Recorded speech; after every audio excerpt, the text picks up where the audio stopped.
We're going to take a look at the Lewis structure for ClO4-. So first of all, Cl has 7 valence electrons and oxygen has 6 valence electrons.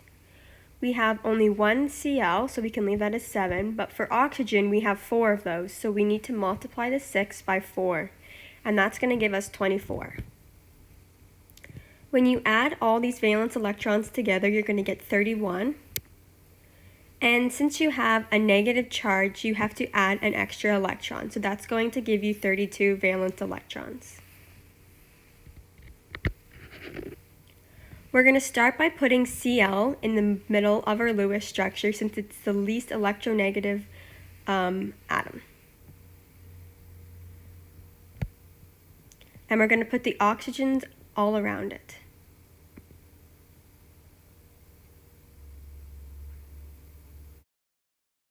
We are now going to take a look at our formal charges. So for Cl, we have 7 valence electrons, subtract 4 bonding pairs, which is going to give us a charge of +3.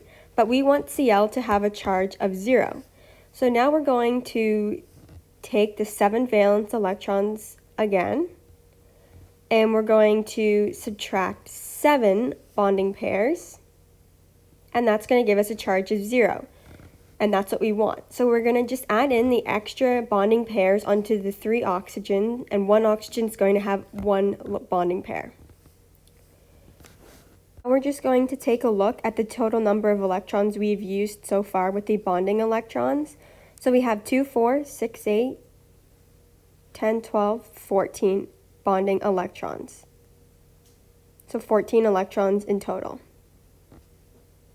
We are now just going to make sure our other oxygens follow the octet rule.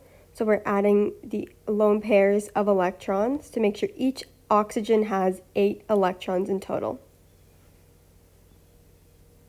We are now just going to count the total electrons. So 2, 4, 6, 8, 10, 12, 14, 16, 18, 20, 22, 24, 26, 28, 30, 32.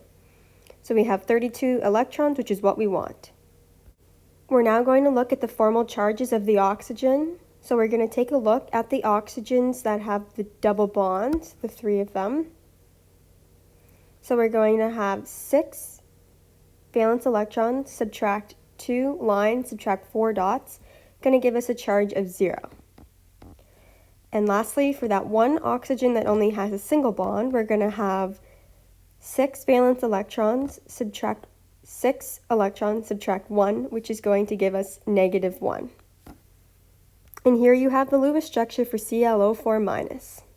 We're now going to take a look at H2PO4 resonance structure. Hydrogen has 1 valence electron, and phosphorus has 5, and oxygen has 6 valence electrons.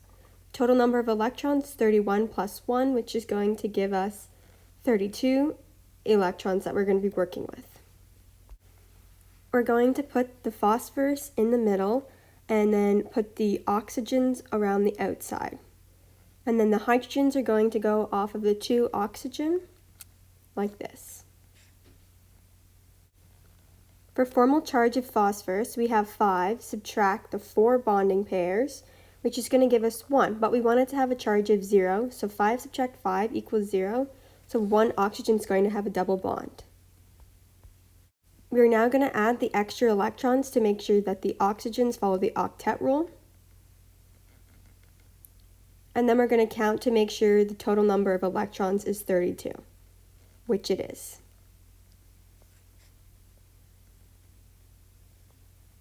We're now going to take a look at oxygen's formal charges.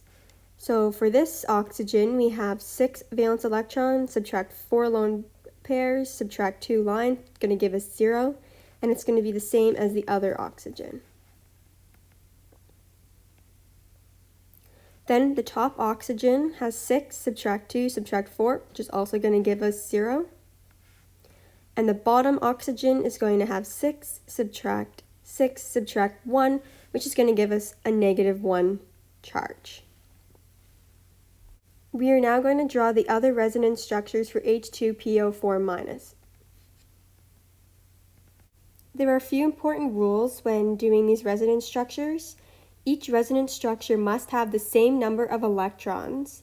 The skeleton of the atom cannot change, only the electrons can move, which means the atoms are unable to move. And resonance structures must have the same number of lone pairs, and the formal charge total must be the same. As you can see, we've just moved around that one bonding pair, and now we have a new structure that has different charges. So this is the last resonance structure and the fourth one. And as you can see, like I've said before, we're only moving that one bonding electron. Delocalization occurs when the electric charge, in this case the negative charge, happens to be spread over more than one atom. And with our examples, you can see how the negative charge is over all the different oxygens. Here you have a Lewis structure and resonance example.